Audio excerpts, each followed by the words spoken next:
What's up, Internet? Welcome back to the Crypto Junkie channel where we talk about all things crypto. Today, what I wanted to do is show you the corollaries here from or between the Black Monday 1987 stock market crash and Bitcoin March 2020 crash. Similar things happened. Let's dive into that. So, this occurred on Monday, October 19th, 1987, formerly known as Black Monday. There's a couple others like Black Tuesday, I think, another Black Monday that happened throughout time, but this is like the big one, right? Now, if we dig down, what actually happened?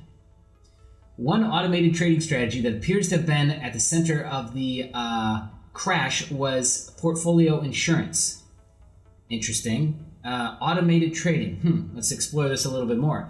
These computer programs automatically began to liquidate stocks as certain loss targets were hit, pushing prices lower.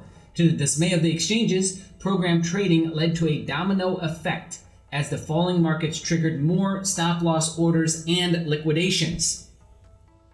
That sounds really familiar, doesn't it?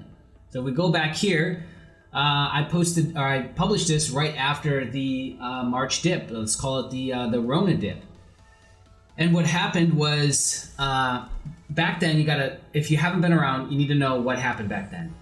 Back then, one of the biggest players was still BitMEX. And what's interesting is literally right after that then everything fell apart and everyone got indicted and they wanted to arrest everybody, and then BitMEX, everyone literally ran away from BitMEX. They did KYC, pretty quick after that, and everyone moved over to FTX launched coincidentally right after that, and everyone all of a sudden loved Sam instead of BitMEX and Arthur, and so that just fell by the wayside. But what happened that day? Look at this chart. Look at what happened this day.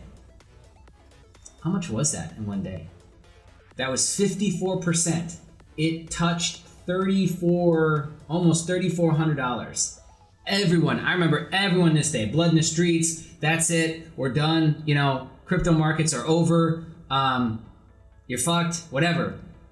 Interestingly enough, that was the time to actually enter the market if you hadn't already. When these extreme, one of the easiest plays or moves to make from an investing standpoint, I'm not even talking a trade, literally this is from an investing standpoint, is on these extremes.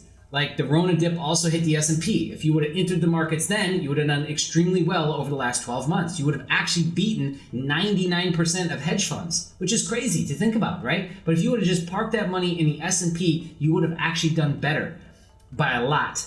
And so the same thing applies here. But what happened here? Because we were just talking about automated traders trading. So we were just talking about automated trading, computer programs automatically selling, liquidations, and cascading. That word, cascading, happening. Well, the same thing happened this day. And BitMEX went down and Deribit went down. And I, along with many others, believe that if they wouldn't have just shut it down and stopped right then and there, the liquidation engine that BitMEX had built in, they had literally a liquidation engine component or algo in their trading platform. If they didn't shut that down, it would have literally taken Bitcoin to fucking zero. I believe that. And many other people do too. Let's go back to everyone's hero, Sam. He also believed it. So if we go back, March 13th, 2020, kind of the post-mortem, insane theory of the day, there was no BitMEX hardware issue. The BitMEX did not go down because of a hardware issue, which is what they later said. I don't think so either. I think they shut it down because, again, the liquidation cascading that was triggered would have never stopped. BitMEX went down, and then crypto recovered. Yes, it did, which I'll show you the recovery in just a second. There's a critical ratio. Liquidations triggered per dollar move, liquidity per dollar. Okay? R was huge today. There were endless liquidations, and the BitMEX order book was basically non-existent. Yes, it was a ghost town. It was actually crazy to see. And the Twitter sentiment was just, man, it was such a unique thing to go through. Absolutely insane. So anyways, he basically says the same thing, explains it in vivid detail from an algo standpoint, and then even admits, hey, this is a pretty out there theory, but there's plenty of other people suggesting that as well. Note that Deribit was playing a similar role and went down at the same exact time as BitMEX went down for maintenance. There was no maintenance. Okay, going back to this. This is after. Here's the dip. There's a recovery. 45% recovery. If we're just going to where it ended up here, we're well over 50% recovery right here. And then it continued to recover. And we from this went to $69,000 fucking dollars per Bitcoin. So if you would have just played this trade, it would have been a trade of the century, and you entered down here at anything. Even if you got back in at 4,000, even back here at 5, you were going from 5,000 to 69,000 in that move. Absolutely insane, right? So here's the takeaway. 2 things. First off, this is just one point in time where it's not that history repeats itself, but history tends to rhyme. And so we had a 1987 stock market crash that was caused from liquidation cascading happening, stop losses being triggered, and exchanges not really understanding the impact of that. 1987 stock market, I guess we could argue, is still pretty new, right? Algorithmic trading had just kind of started. 2020, you want to pretend like Bitcoin is like super advanced at this point, or the market is super smart, but it wasn't. There were still 2 really large exchanges driving all of the liquidity in leverage trading or derivatives, which was BitMEX and Deribit.